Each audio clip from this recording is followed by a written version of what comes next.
Bienvenidos al Oráculo del Pensamiento y la Expresión, una experiencia filosófica en la red.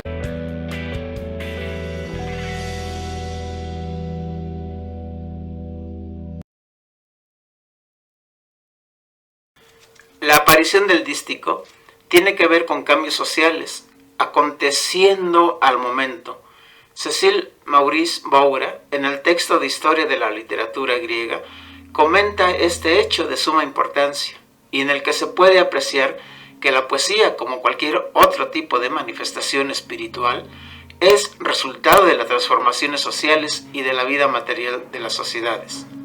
Comenta el autor: cuando la era de las monarquías heroicas, de la aristocracia, más bien halladas y menos belicosas, la literatura experimentó un cambio correspondiente.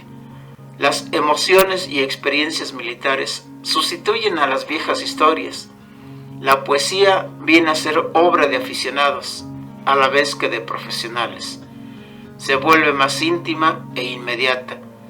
La primera manifestación de este cambio es el dístico elegiaco, variedad del hexámetro épico encaminado ya al verso lírico que se mantiene desde el siglo VII a.C. hasta los últimos días de Bizancio.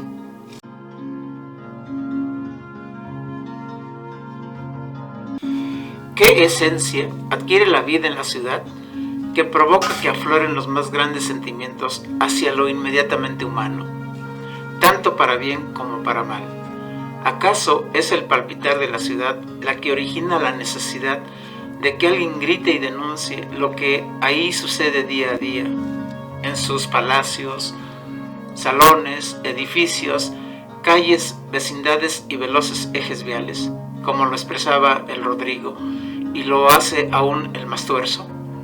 El poeta arcaico, el trovador medieval y el cantor rupestre del siglo pasado, principalmente esos que algún día llegaron de provincia y se comieron la ciudad del DF, hoy CDMX, con esas rolitas que duelen, que reconrolea el Mesa, el Enciso, el López o el Arellín, todos ellos con su lira de palo y su aguardientosa y desafinada voz, eran una especie de cronistas urbanos que exponían de bella forma la vida en la ciudad y críticamente denunciaban el abuso del poder del cual eran objeto los ciudadanos, y lo siguen siendo, como ya lo hicieron los líricos arcaicos griegos, o en su momento, y ante las exigencias de darle voz a la sensibilidad popular, los pensadores y escritores como José Revueltas, Efraín Huerta, o también el Chava Flores, Óscar Chávez y, claro está, el Tintán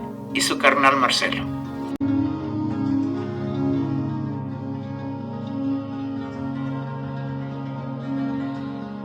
La función de divertimento, el carácter didáctico y exhortativo a promover actitudes correctas en los hombres, son también trazos propios de la lírica, pero quizás el rasgo más significativo sea que pone al descubierto la emergencia del yo poético y, por lo mismo, el nacimiento de la subjetividad en la que pensamiento, pensar y lo pensado, más la acción o actividad práctica son una y la misma cosa.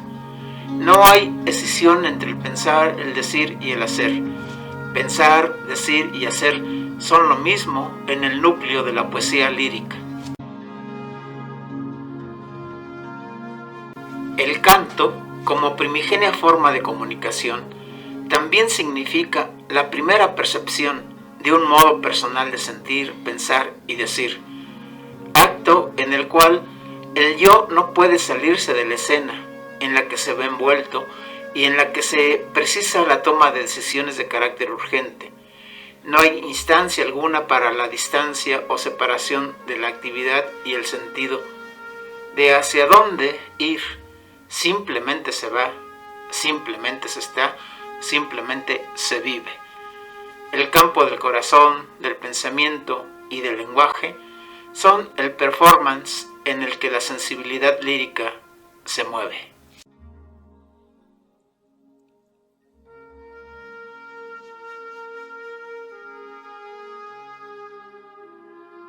El yo en el contexto de la lírica arcaica, no es ningún lugar de emplazamiento de la existencia.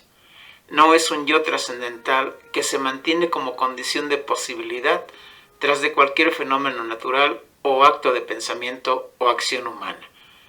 Mucho menos es un yo contemporáneo y dislocado que se conecta a la red mediática mediante un avatar o monigote que se abandona a ver a dónde lo conduce el mar de la información y la conectividad, si es que la hay. Por cierto, un yo propio de esta era informática y de realidad virtual, que no va más allá de un aquí a un aquí. Ya no se desplaza de un aquí a un allá. Hoy tan solo se migra de una plataforma a otra. Se salta o se va de Zoom a Teams, por ejemplo.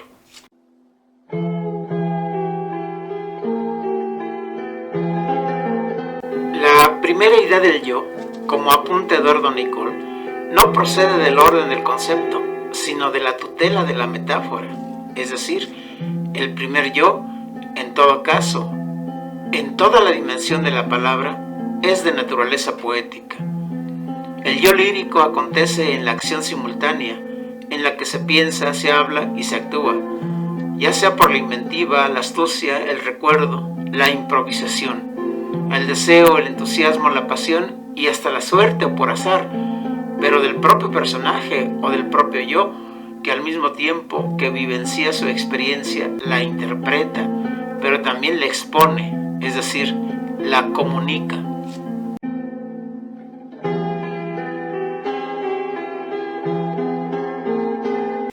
En el yo de la lírica arcaica no tiene lugar la pretensión de hacer presidir la esencia a la existencia.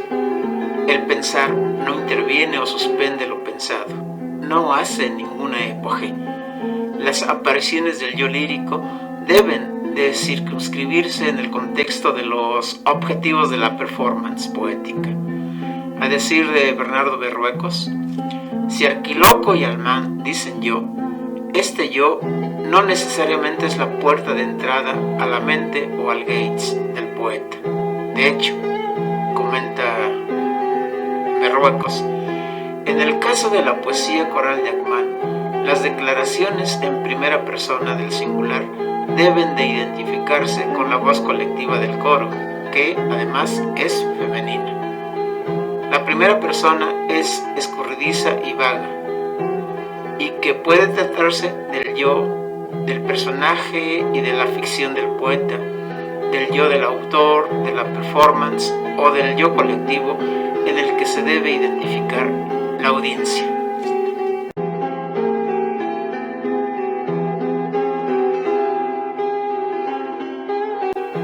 La lírica de Arquiloco, por ejemplo, procede plenamente del yo, del poeta o a él conduce. Lo que el poeta arcaico comunica es esencialmente algo típico, es decir, algo común y de fácil comprensión. Sus evidencias no son complicadas y sus sentimientos se agotan en palabras sencillas: amor y odio, desprecio y aprecio, dolor y alegría, como lo señala Arquiloco. Mi lanza cuece mi pan y despacha vino de Ísmaro. En la lanza me apoyo cuando bebo, y soy ambos, seguidor de Enialo y experto en el arte que las musas dan. Tan ansioso estoy de luchar contigo como un sediento de su trago. Safo también en lenguaje simple y directo declara: solo te miro y ya la voz me falla. La lengua se me quiebra y un sutil fuego recorre la piel adentro. Dejo de ver y zumban mis oídos. Corre abajo sudor y estremecida estoy toda. Como hierba del prado, me quedé verde y estoy como muerta. Mas a todo cabe sobreponerse, pues.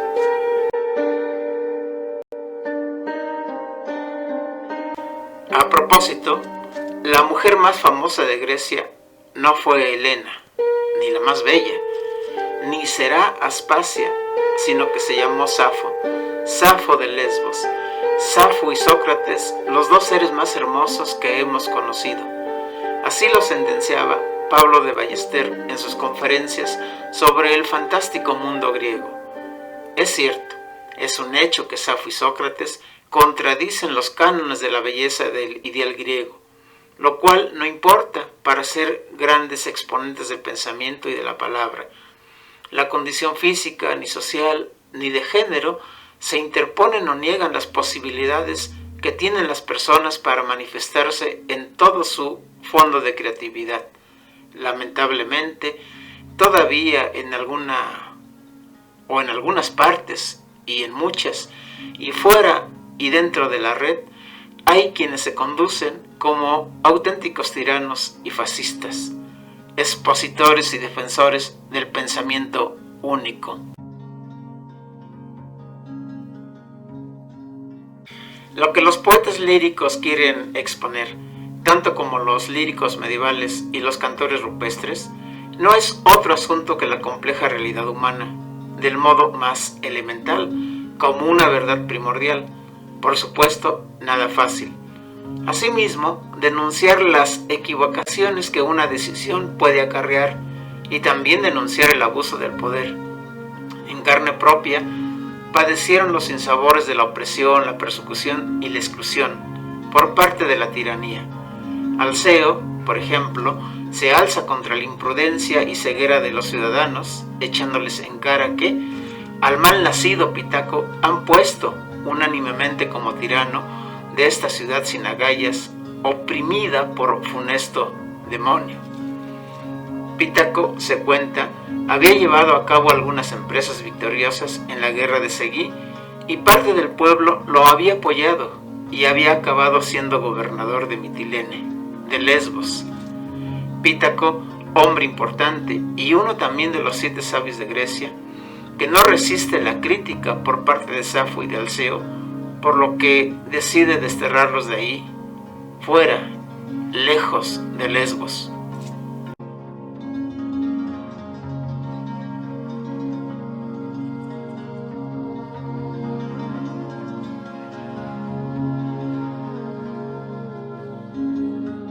En opinión de Alceo, comenta Germán Frankel, el pueblo de Lesbos ha elegido el infortunio, cuando sin agallas han olvidado los males que Pitaco les hizo, en lugar de devolver mal por mal como los hombres justos. Todavía encontró el poeta nuevas razones para su amargura cuando el mal nacido desposó a una mujer de la más antigua nobleza, para, como pensaba Alceo, saquear la ciudad en unión con los nuevos parientes, como antes hizo en alianza con Mircilio. En palabras de Alceo, burlándose, y ahora, emparentado con la casa Atrida, puede arrasar la ciudad como Mircilio, y hasta que, de nuevo, venzamos en la guerra. Entonces olvidaremos el viejo rencor, dejaremos las rencillas que devoran el pecho y la lucha intestina que algún olímpico desencadenó, haciendo errar al pueblo y llevando a Pitaco a la gloria.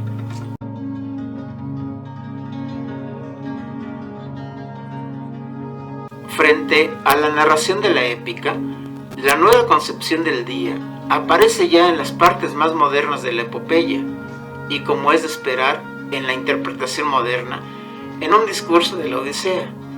Canto 27 de la Odisea, cuando Homero cuenta con lujo de detalle el tirito que el astuto Ulises se avienta contra Iro, el viejo mendigo, que había servido de diversión a todos los comensales y pretendientes de Penélope, la esposa de Odiseo.